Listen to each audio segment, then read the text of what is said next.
Right. This through. See. And then I'll take it. Is that it? Yeah? So you've got the appendix. Oh, right, yeah.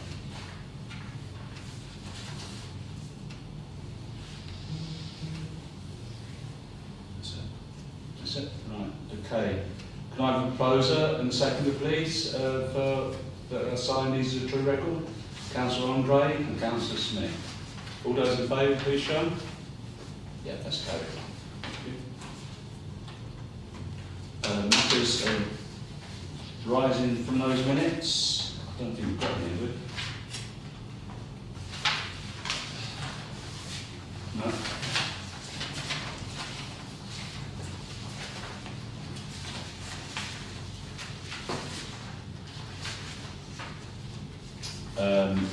Item 5, which is for members of the public to speak on planning matters other than the applications before the working party. If you wish to speak, please make yourself known to the clerk before the meeting commences. You can do it now. This is not to do with the items, the applications. All right, this is just any other item. Understood. It's the next point. Right, okay. Item 6, to consider planning applications to West Suffolk Council. List B, which is application 1, farm-based anabolic digesting renewable energy facility, construction of vehicular access road to A1307, associated infrastructure and landscaping. This is land at Scrutiny Hall Farm, Webbs Road, West Wickham, Cambridge. Yes? Yeah. Please. I saw that Councillor Smith did raise this at the last online meeting, which I unfortunately couldn't get to. But I wanted to raise 1 or 2 issues with this, which I think is, I still understand the issues, but maybe just to elaborate a little bit. Obviously the 1307 additional traffic alongside the proposed anaerobic digester at Acorn Farm, combining those two together is going to make an enormous amount of traffic, and the entrance on this particular application is on the single carriageway section between Horsey and Linton. So the risk of introducing extremely slow moving traffic and heavy laden traffic on that area at all times of day, not just at any time of day, on a single carriageway creates enormous risk. Then there's the volume of traffic to consider. If you look at the 2 proposals that we now have, which would impact our town, this one and the Spring Grove Farm one, I know this is not what's on the agenda, it's been discussed before. But if you combine the total that these 2 digesters are looking at consuming, it's 150,000 tonnes of waste material. Between them, the applicants reckon that they can use their own land to consume about half of that, so about 75,000 tonnes. That means 75,000 tonnes of waste has got to come from other areas. These 2 digesters will be competing for that volume, and about 1/3 of that will be animal waste. It will be chicken litter, it will be farmyard manure. Inevitably, because of the competition and the volume that's going to occur, this waste will come from all points of the compass towards Haverhill, through Haverhill towards Horsey, in the case of this application, and obviously just to the west of Haverhill for the Acorn development. Combined, and on our roads, this is going to cause utter chaos. By coincidence, this morning, I happened to go towards 6 Mile Bottom from Withersfield. The roads are already in a shopping state. There's obviously a lot more traffic using those roads because of the roadworks that are still under construction at Linton.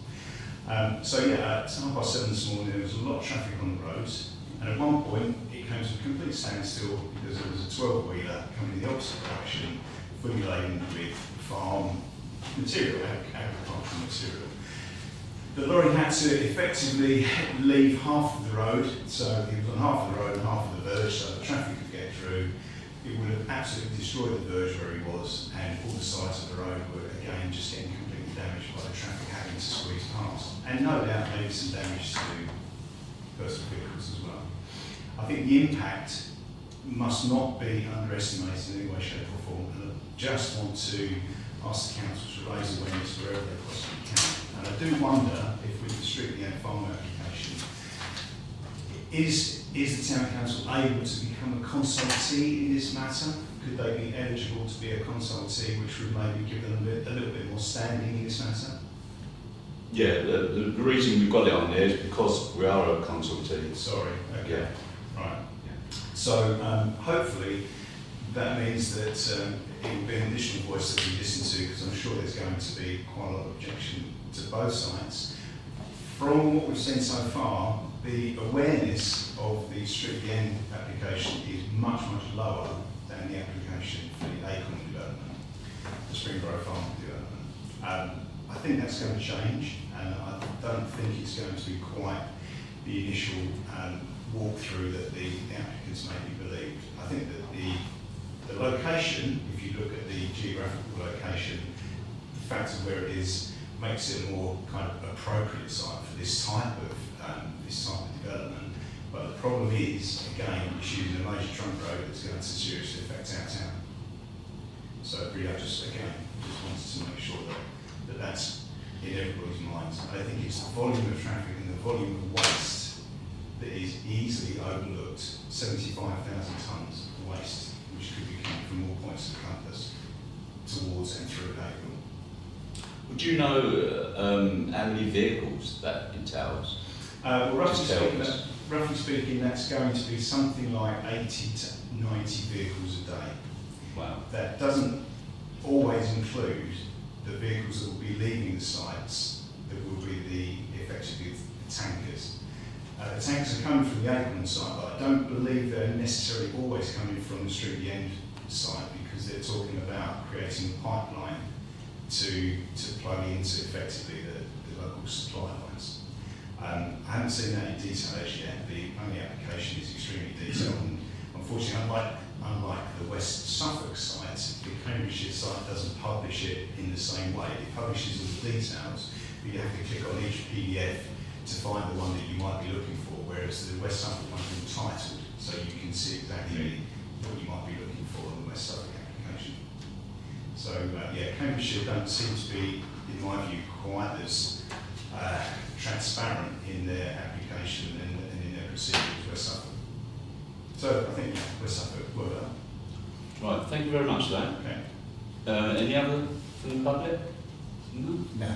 Right, before I come to the councillors, I made some notes really. I just want to remind them of these notes really as well, because it resonates with what it's just said. Highways Development Management at Wittersfield Highways Depot in Wittersfield requests that the application be refused in its present format. Now, this made Cambridgeshire County Council re-look at their one because they sort of all okayed the transport side of it. But now they're saying the Transport Assessment Team has put in an updated comment asking for further internal discussions with regards to site access proposals and requests to provide further development trip, distribution information and site access junction assessment. It finishes by stating the Highway Authority therefore requests that this application is not determined until additional information has been submitted and reviewed. There's also an objection from the British Horse Society as well about the Roman Road. Yeah. And I think this is the Acorn site as well. They both cross the road, or pass the facility. The pipeline from Acorn crosses the Roman Road, and the access track for this one crosses the Roman Road as well. Okay. Right. Councillor Smith and then Councillor Brown. Yeah, thank you, Mr. Bartlett. Yeah, Mark. Yeah. Mark's good. Yeah, thanks for that. You covered pretty much most of the points that I was thinking of raising anyway. But yeah, it is a huge problem. I think the access onto 1307 is going to be extremely dangerous. They're trying to make the road safe, yet they're putting this additional hazard there, which is said that it's going to be either slow moving traffic or slow accelerating traffic. It's going to take a while to get up to speed. And I think Linton Parish Council's response was pretty thorough as well. It says that at least half of the waste they're using is going to be from either their site or partner businesses within a radius of 10 kilometres. Or more than half, could be 51%. That doesn't mean it could be 49% coming from further afield than that. So again, more movements on the roads.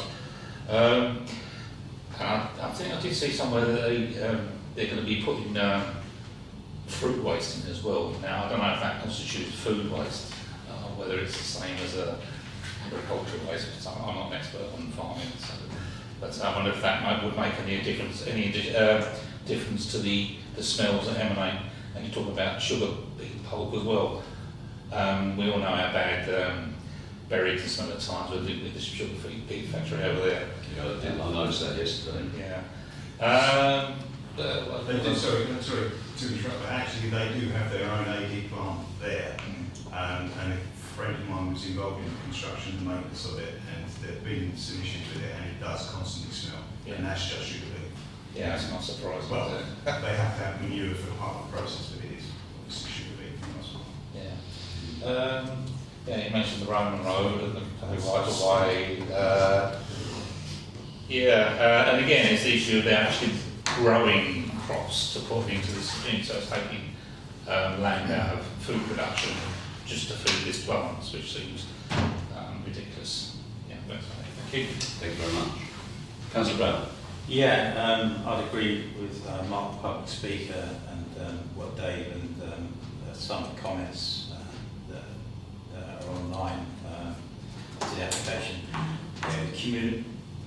The cumulative impact of having two of these plants on the 1307 is going to be huge. They're putting a dedicated road up to the Stribby End application off the 1307. That's in a 50 mile an hour zone. The traffic that's turning right out of that entrance has got to turn across a busy main road. Wow. And a lot of those are going to be tractors, so anything heading right has got to cross a stream of traffic coming from the right, and then obviously that road is busy, coming from people come from Haverhill Way, Horseheath Way anyway, so they've got to cut across a busy carriageway and then onto the other side of the road. So that's got major issues, and especially the tractor. There's been a few accidents because of that reason. Yeah, it's tractors just haven't got the same acceleration as lorries. Trucks are bad, but tractors are even slower, and it does take them a long time to get up to speed. And to be fair, most tractors can get up to around 30 miles an hour. So I think that's going to be one of the big issues. And again, it's smell. I was working a couple of weeks ago over at Great Barton, which is a few miles from Bury St Edmunds, and the sugar beet factory was in full production, and the wind was blowing that way, and you could really, I was quite shocked really at how much you could smell the sugar beet factory. So the residents of Horseheath and Linden could have the same issue. So there's a lot of stuff. Obviously, Cambridgeshire County Council Highways have asked for more information. I think, to be fair, we should be asking for more information, and I propose objection on the grounds of the A1307 and the entrance to the site. Traffic turning right from it would be bad enough for traffic turning left, but anything that wants to turn right is could be an absolute danger. Do you want to include all the other bits? The other comments as well, all very relevant. Councillor Andre. I just want to say in objection as well, in addition to the issues raised by Councillor Brown, the groundwater risk assessment clearly identifies a risk of leakage of digestate, liquid digestate. This plant particularly is having underground storage tanks, which increase the risk of any unused digestate getting into the water table. And it also identifies the risk of the lagoon where the digestate liquid is stored before it's part of the underground storage. Has a risk of overflowing and causing problems in watercourses in the area. I believe these issues about water contamination exist for both this one and our local one. Can I just... Yes, Councillor Brown. Thank you, Right, Councillor Roger. Yeah, that's straight over the main chalk aquifer, no geology around there, and if that does leak down, it'll soon go straight down into the water table. There's no confining clay layer over that, or if there is, it's very thin. So there is an absolute risk of contamination of the aquifer, and that is the main water source for our area. So that is a very relevant point. Yeah. Okay. Thank you for that. Anyone else?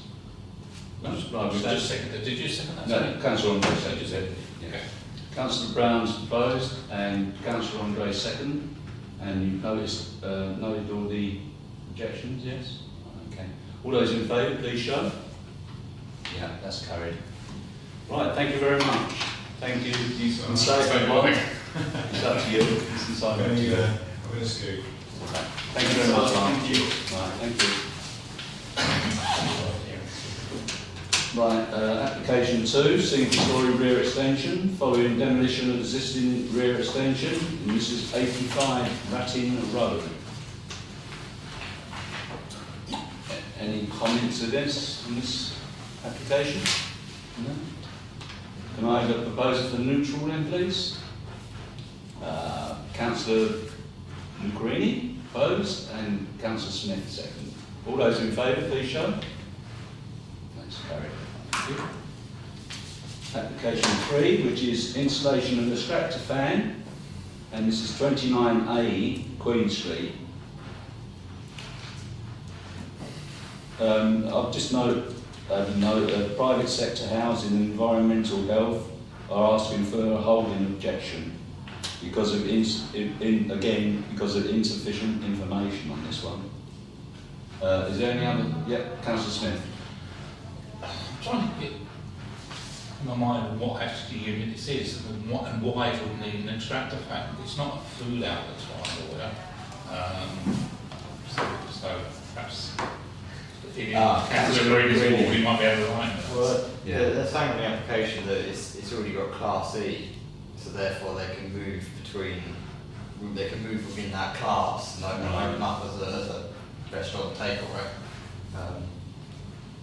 Right. But it's not at the moment. There's no obvious need for it. It might be. It might do it, mightn't they? But anyway, But we don't know unless people use well, it. just continue. Yeah. So, but anyway, where it is, the fluid, or whatever you want to call it, is extracted. Is right near flats, isn't it? As well? Yeah. Which is flats on going top to of be flats. a huge issue, I think, for the current residents. Okay, Councillor Brown. Yeah, I would support what Department of Health said. They've got a holding objection in, they haven't got enough information. And obviously I've read the objections from number 25 and number 27. I think it was 25 that said that this would be just a couple of metres away from their window. They're already subject to one extractor that's quite near them. So you've got, again, the cumulative impact of having two of those going in the sun when you've got your window open. You also get vibration with these. I would personally, I think should object. Any other comments at all? No? Can I have a proposal then for objection? Councillor Brown? Can I have a second, please? Councillor Smith? All those in favour, please show.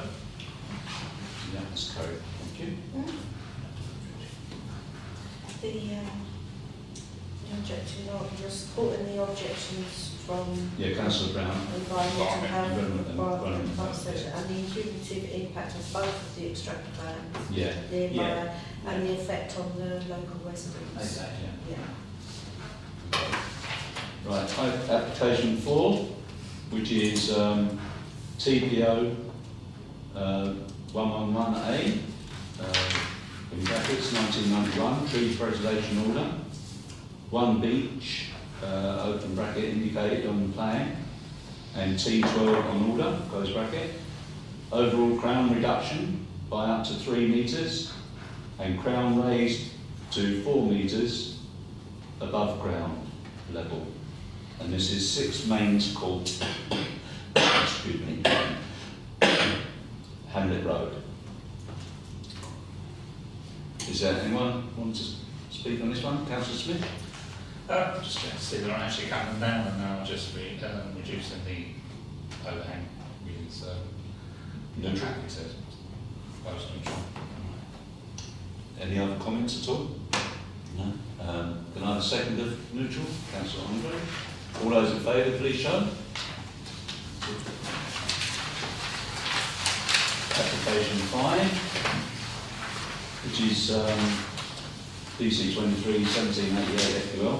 1 dwelling, and this is Forest Lock and Suckling Lane. Looks like this is a 2-bedroom wheelchair accessible. Councillor Brown. Yeah, obviously this is an ongoing, this has been going on for a long time, various applications, etc.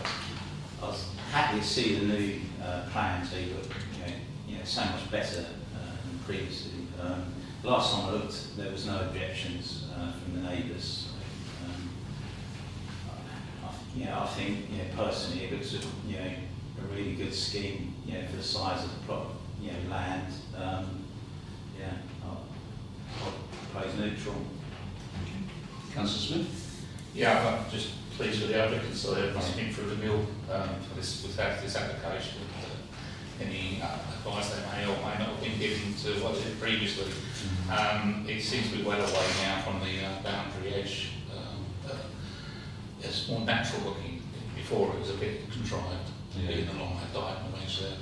I said there's no garage now, so it's just like parking spaces rather than the garage being put there as well. So that reduces the overall effect of overcrowding. So happy to support neutral. Okay. Any more comments? Councillor Andre? I'd just say this is an area where self-builds of the norm and the variety and diversity is a welcome issue. The parking really isn't a problem, it's a huge site that goes to space. Okay, thank you. We have a proposal for neutral. Councillor Brown, can I have a seconder, please?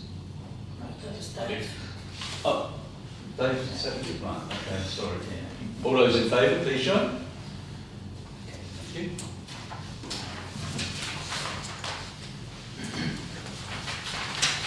Item 6, item 7, sorry, matters report to enable members to exchange any urgent planning matters. Anyone? Councillor Smith? I'll just get a quick look over the last month of decisions.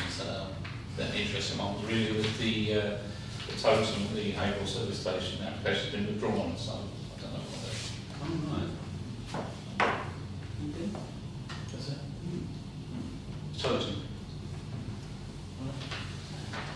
Any other matters to report? Anyone? No? Okay, thank you. Right, the date of the next meeting is the 18th of this month. And this closure at 25 past, I think it, 7.